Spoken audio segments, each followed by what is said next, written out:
नमस्कार सभी को। उम्मीद है कि आप सभी अपने घरों में स्वस्थ होंगे और सुरक्षित होंगे। तो जैसा कि विश्व जो है 2023 में प्रवेश कर चुका है, तो पूरे विश्व को, पूरे भारत को हमारी ओर से ढेर सारी शुभकामनाएँ। अभी भारत में 4 दिन पहले खिचड़ी का त्योहार मनाया गया।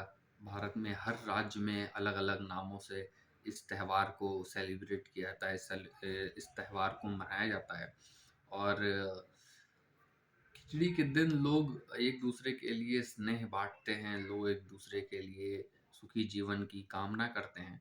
और जब मैं आप लोगों से कहता हूँ कि आप सभी अपने घरों में स्वस्थ होंगे और सुरक्षित होंगे, तो इसका मेरा आशय ये रहता है कि पूरा भारत, पूरा विश्व, जहाँ-जहाँ तक मेरा ये वीडियो आपके पास पहुँचता है, वो सभी लोग अपने घरों में स्वस्थ रहें और सुरक्षित रहें। लेकिन जब मैं भारत को एक दूसरे नज़रिए से देखता हूँ कि उन लोगों के पास क्या हम पहुँच पा रहे हैं जो हमारे विकास में, जो हमारी तरक्की में हमारे साथ-साथ खड़े होते हैं। मैं उन लोगों की बात कर रहा हूँ जो आज भी सड़कों पे सोने के लिए मजबूर हैं, जो आज भी एक टाइम का भोजन खाने के लिए बाध्य हैं। तो ऐसे लोगों के लिए हम अपने विकास के साथ-साथ उन लोगों का भी विकास हमें करना चाहिए, जो इस देश की धरोहर हैं, जो इस देश की के पिलर्स हैं। क्योंकि वो मज़दूर भाई, वो किसान भाई, जो इस देश की रीढ़ की हड्डी हैं, हम कहीं न कहीं विकास करने के अवसर में और इनकी सेलिब्रेशन में हम उन लोगों को भूल जाते हैं। अभी खिचड़ी का त्योहार था, पिछले 1 दशक से हमारा परिवार कुछ कपड़े, कुछ कंबल, कुछ भोज जो है लोगों के बीच में वितरित करता है। और जब मैं छोटा था और जब अपनी आयु से मेरी आयु जब कम थी, मैं अपने परिवार के साथ जाया करता था। तो मेरे मन में तब से था कि ये कभी न कभी ऐसी कोई गवर्नमेंट आए, ऐसा कोई चेंज हो कि जिससे जो सड़क पे सोने वालों की जो संख्या हो, वो कहीं कम दिखाई दे। परंतु आज 2023 है, विश्व बहुत अच्छी परिस्थिति में है। हर देश अपने आप को फ़ाइट करके अपनी जीडीपी पे काम कर रहे हैं, अपने विकास पे काम कर रहे हैं। परंतु इनकी संख्या आज भी उतनी ही है और ये दुर्भाग्य है विश्व का कि इनकी संख्या पे नियंत्रण नहीं हो पा रहा है। अभी मैं आपको बताऊँ कि पूरे विश्व में लगभग 84 करोड़ लोग बिना पेट खाना खाए सोते हैं। मतलब उन्हें भोजन प्राप्त नहीं होता है। भारत की बात करें तो भारत में आज भी 19 करोड़ 40 लाख लोग बिना भोजन किए रात को सोते हैं और सड़कों पे सोने के लिए मजबूर हैं। उनके पास घर की भी व्यवस्था या चौल की व्यवस्था या किसी प्रकार की व्यवस्था वो नहीं हो पा रही है। तो इसका बहुत बड़ा कारण ये भी है कि जो मिडिल क्लास फैमिली है उसे ये लगता है कि गवर्नमेंट सारी काम जो है वो गवर्नमेंट को करना चाहिए। और इन्हीं मिडिल क्लास फैमिलियों को मैं बताऊं, जो होटल्स हैं, जो रेस्टोरेंट्स हैं, जो बड़ी-बड़ी और सारी मैरिज हाउसेस हैं जहाँ पे शादियाँ की जाती हैं। मैं आपको बताऊं कि भारत में प्रतिदिन 244 करोड़ से ज़्यादा का भोजन नष्ट होता है। तो ये एक बहुत बड़ा जो एक स्रोत है, बहुत बड़ा जो एक आप कह सकते हैं कि बहुत बड़ी संख्या है पैसे की, जो भारत वेस्ट फूड में डाल देता है। मतलब अगर हम 200 उस 244 करोड़ को राइट डायरेक्शन में खर्च कर दें या उस पैसे को अगर हम बचा पाएँ, और अगर हम नहीं भी बचा पा रहे हैं तो हम अपने अगल-बगल जितने भी लोग हैं, उन्हें हम इसे बाँट पाएँ कि जिससे अ, जो भूखे पेट सोने वालों की जो संख्या है, वो थोड़ी-सी कम हो जाएगी। क्योंकि देखिए पैसा तो वेस्ट हो रहा है और हम सब जानते हैं कि जब हम किसी शादी फंक्शन में जाते हैं, तो आपको एक बकेट में बहुत सारी चीज़ें वेस्ट मिलती हैं। मतलब कहीं न कहीं इसकी बर्बादी दिखती है और हम इसके साक्षात हम उसे देखते भी हैं, लेकिन हम इसे स्वीकार नहीं कर पाते क्योंकि हर आदमी एक-दूसरे से बात करने में असमर्थ है। हर आदमी को ये लगता है कि अगर हम इनको टोक देंगे, तो शायद वो बुरा मान जाएँगे। लेकिन हर आदमी को अपनी एक ज़िम्मेदारी लेके और भारत को विकास के साथ-साथ उन तबके के लिए भी काम करना पड़ेगा, जो इस भारत की रीढ़ की हड्डी हैं, क्योंकि अगर वो ही नहीं रहेंगे तो ये विकास आप देख नहीं सकते हैं। क्योंकि देखिए, विकास करने के लिए हमें उनका सपोर्ट लेना पड़ता है, और जिनके सपोर्ट पे मैंने एक परी में इस बात को बताया भी था कि एक नन्ही सी परी कैसे देश के विकास में अपने परिवार के साथ लगी रहती है। तो एक मज़दूर वर्ग जो हमारा है, वो भी देश के विकास में अपना बहुत बड़ा योगदान देता है।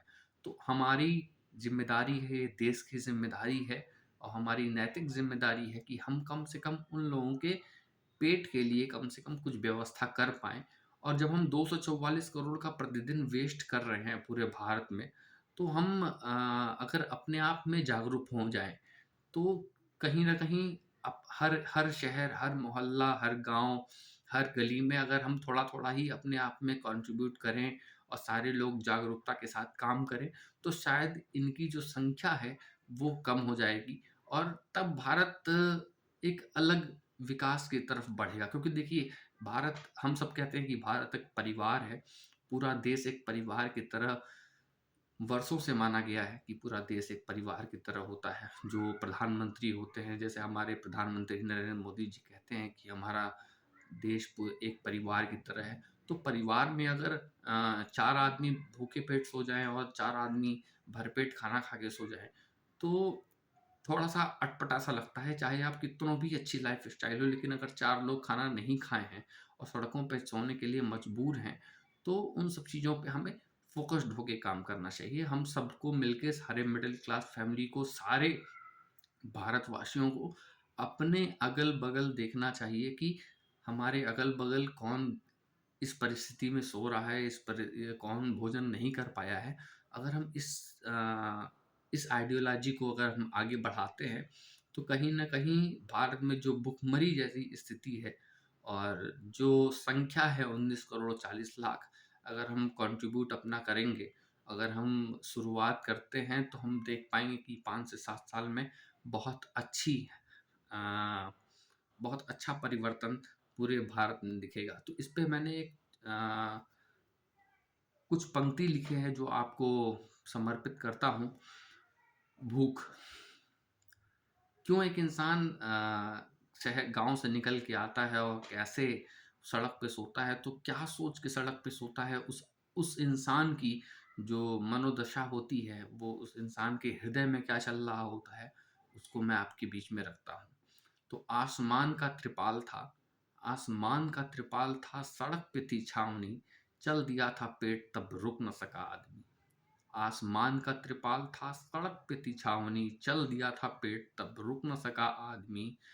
हौसले टूटने लगे थे अब सुनो, हौसले टूटने लगे थे अब सुनो, स्वयं से ही लड़ रहा था स्वयं का आदमी। हौसले टूटने लगे थे अब सुनो, स्वयं से ही लड़ रहा था स्वयं का आदमी। क्या लिखूं क्या पढ़ूं क्या बताऊं मैं तुम्हें, क्या लिखूं क्या पढ़ूं क्या बताऊं मैं तुम्हें, देखकर रुक गई थी शाही की कमान भी। युद्ध में तो एक पहर लड़ते हैं लोग यहाँ, युद्ध में तो एक पहर लड़ते हैं लोग यहाँ, जीवन से मृत्यु तक लड़ रहा था आदमी, जीवन से मृत्यु तक लड़ रहा था आदमी। विश्व को मेरा बस एक ही संदेश है, विश्व को मेरा बस एक ही संदेश है, पेट के लिए सब हो लो एक साथ, पेट के लिए सब हो लो एक साथ। जैसे हम लोग कोविड-19 में हम लोगों ने देखा कि पूरा विश्व जो है एक साथ कंधे से कंधा मिला के काम कर रहा था।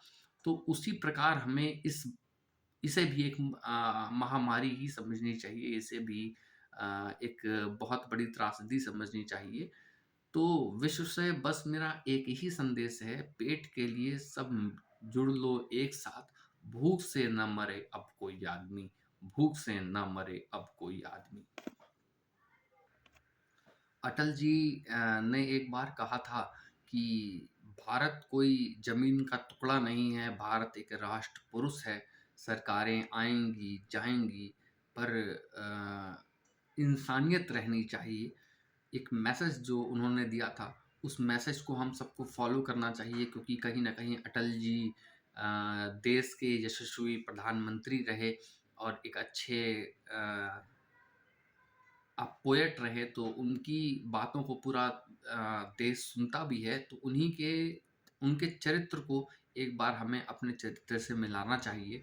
और आज मैं पूरे भारत से एक ही अपील करूँगा कि जो-जो इस वीडियो को देखे और अगर समझे, तो अपने अगल-बगल कम से कम एक इंसान को अगर हम रोटी खिला पाते हैं, तो हम देख पाएँगे कि आने वाले 5 से 7 साल में जो संख्या है भारत में, वो बहुत तेज़ी से कम होगी और भारत का जो विकास है, वो और तेज़ी से हो पाएगा। क्योंकि भूखे पेट कभी विकास फल नहीं देता है। इसी प्रकार जब भारत एक साथ होके कंधे से कंधा मिला के हर वर्ग को एक साथ जोड़ के और हर इंसान के लिए, उस इंसान के लिए जो भारत में दोबारा इस बात को दोहरा रहा हूँ कि उस इंसान को की हमें ख्याल करनी है, जो भारत के विकास में अपना सब कुछ त्याग देता है, अपने सब कुछ त्याग के भारत के विकास के लिए काम करता है। हमारी नैतिक ज़िम्मेदारी होनी चाहिए कि वो कम से कम भूखे पेट ना सोए और इस भारत को एक नया भारत निर्माण के रूप में हम देखते हैं।